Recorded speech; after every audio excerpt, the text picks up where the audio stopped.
अस्सलाम वालेकुम व्यूअर्स, क्या हाल चाल खैरियत है। उम्मीद करते हैं सारे ठीक हो। सो तुसां दे पे यूट्यूब चैनल खुरम व्लॉग तो मैं हाँ तुहाडा दोस्त खुरम शहजाद। व्यूअर्स तुसां रोज़ मेरी दुकान का व्लॉग देते हुए शायद देख देख के थक गया हो। सो अज तो एक नवी दुकान का व्लॉग दिखे ना, ठीक है। जुलते हैं आप जितों अपना समान आता है ना आमिर इलैक्ट्रॉनिक्स से, वो बना पे अज समान गिनन मुल्तान शॉपिंग करन, तो उन्हें आख्या जी मेरी दुकान पर ज़रा टाइम देना है। आप जुलते पे हूँ उन्हें कोल उन दुकान दे ते जुलते आज तक उन्होंने दुकान भी दिखे ने उत्थे दे आने वाले हर कस्टमर मुलाकात करे सूँ। वो तकरीबन 2 घंटे बाद आवे सी वाला पा आवे सूँ अपनी शॉप दे अपना व्लॉग करे सूँ वाल स्टार्ट। जुलते आप आमिर भाई की दुकान दे। व्यूअर्स सारे ठीक हो तो अपने कमेंट सैक्शन में सब दसाया करो कि दोस्त सबको कितों देता पे। जुलते पे आप हम आमिर की दुकान पर व्यूअर आ गए दुकान दे आमिर भाई की। आमिर भाई आज वेंदे पे मुल्तान कोई समान गिना, आप आज दुकान के टाइम ले सूँ। मैं आमिर भाई ना कोई गाल बात कर ना गाल दुकान का विजिट कर रहा हूँ। आमिर भाई ने सारे वास्ते मंगवाई है चाय, जेड़े जेड़े दोस्त चाय पीना चाहन आओ चाय पी गिनो। बाकी साकू कमेंट सैक्शन ना लाजमी दसाया करो सारे व्यूअर कितों देते पैन तो ढेर सारे कमेंट्स आने। मैं कोशिश करना कि सारा को जवाब देवा। लेट ज़रूर थी वेंदा लेकिन मैं जवाब सारे व्यूअर्स को देना जेड़े दोस्त कमेंट सैक्शन में सब करें। कुछ दोस्त सारे को पूछते पे यारो मुल्तान ब्रांच साकू नहीं दिखाई। व्यूअर्स मुल्तान ब्रांच का थोड़ा जा कम बाकी है पेंडिंग है स्टाफ के हवाले नाल भी ते दूजा भी थोड़ा जे मामलात में बकाया वो मामलात क्लियर थी वजन इंशाल्लाह तो मुल्तान वाली ब्रांच भी विजिट करे सूँ। उत्थे काम जिमें भी शुरू थींदा है इंशाल्लाह उनके बारे च तो मुकम्मल तफसील ले सूँ। तो एक दोस्त आया भाई साकू वाशिंग मशीन का रिव्यू दो।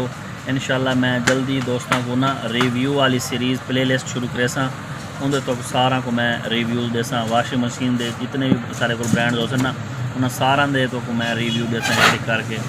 छत वाले पक्खे का भी तले वाले पक्खे का भी जूसर मशीन का मैं तो रिव्यू दिता ही।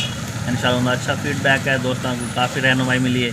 तो इंशाल्लाह मैं तो सारा को एक करके सारी वाशिंग मशीन का रिव्यू दे सा। मैं चाय पी के वाल तो गपशप लेने। Welcome back viewers. अज सारे छुपारे जड़े ना आमिर भाई की दुकान से गुजरी है, उस बाद मार्केट जो रिकवरी की है। मेरी खुद की शॉप बंद आई तो आमिर भाई गया मुल्तान परचेजिंग करने वास्ते। हूँ मार्केट जो रिकवरी करके फाइनली बहने पे घर।